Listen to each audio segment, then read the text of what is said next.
माता सीता के जन्म को लेकर कई कहानियां प्रचलित हैं। कोई कुछ कहानी बताता है तो कोई कुछ। इसलिए साफ साफ कहना मुश्किल है कि सीता की माता कौन थी। सीता के जन्म से जुड़ी हम ऐसी ही एक प्रचलित कहानी सुना रहे हैं। एक बार लंकापति रावण के तप से खुश होकर भगवान ब्रह्मा उसे वरदान मांगने को कहते हैं। रावण उनसे अमर होने का वरदान मांगता है।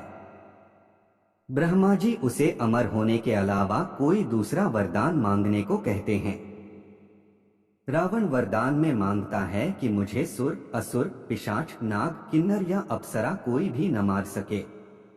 रावण मनुष्य द्वारा न मारे जाने के बारे में नहीं बोलता है, क्योंकि वह मनुष्य को तिनके के समान समझता था। वरदान पाने के बाद रावण हर तरफ तबाही मचाना शुरू कर देता है। एक दिन वह दंडकारण्य नामक जगह पहुंचता है, जहां ऋषिमुनियों का निवास था। रावण को ऋषिमुनियों को मारना उचित नहीं लगा, लेकिन वो उन ऋषिमुनियों के रक्त को एक कमंडल में भरकर साथ ले जाता है। वह कमंडल गृत्समद ऋषि का था, जो पुत्री की लालसा में माता लक्ष्मी से प्रार्थना करते थे कि वह उनके घर पुत्री के रूप में जन्म ले।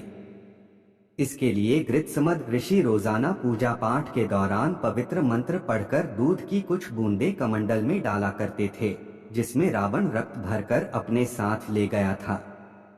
रावण कमंडल को लंका ले गया और वह पहुंचकर कमंडल अपनी पत्नी मंदोदरी को देकर कहता है, यह विषैले रक्त से भरा है, इसे संभाल कर रखना और किसी को मत देना। कुछ दिन बाद विहार के लिए रावण किसी पर्वत पर चला जाता है।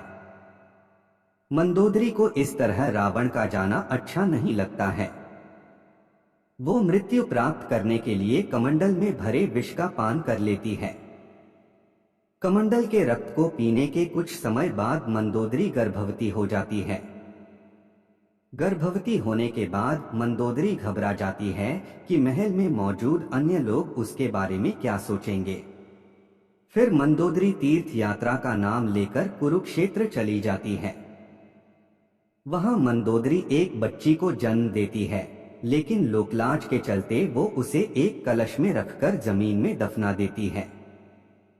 कुछ दिनों बाद राजा जनक भी कुरुक्षेत्र जाते हैं। जब वह जमीन में हल चलाते हैं तो उन्हें वहां कलश मिलता है, जिसमें मंदोदरी ने बच्ची को रखा था। बच्ची को कलश से निकालते ही आसमान से फूलों की वर्षा होने लगती है और साथ में आकाशवाणी भी होती है। आकाशवाणी में राजा जनक द्वारा उस कन्या के लालन पालन की बात कही जाती है।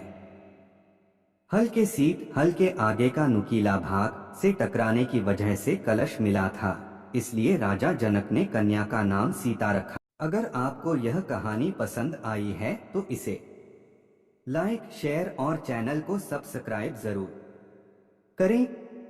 धन्यवाद।